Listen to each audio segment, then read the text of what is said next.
acum? El. Ai făcut invers, ia Am vezi. făcut invers.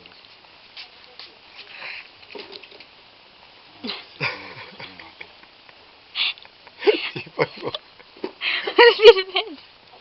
Păi nu mai mișca la brusc, că nu e ultimul model de ăsta. Da, mă, l-a făcut pe dos. Și îți dai seama dacă se ducea la nuntă acum, ce făceai fără? Ia, fii atent. Mă, bag, lasă și mâna acolo. Dar lasă-mă, mă, puțin. Bă, dar ia uite cum am făcut invers. Bă, dar nu mă lăsați în pace.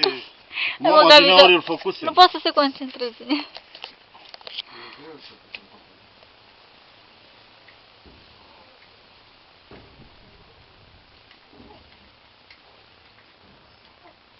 Hai, zi și tu lui copilul ăla să aibă răbdare. Până face ghețul nodul. Eu l-am făcut invers. Eu răcos. Eu l-am făcut.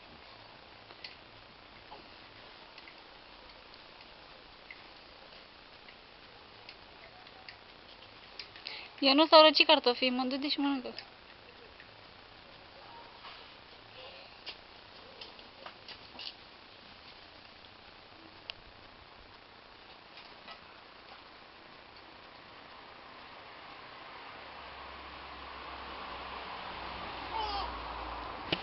Ai reușit, mă?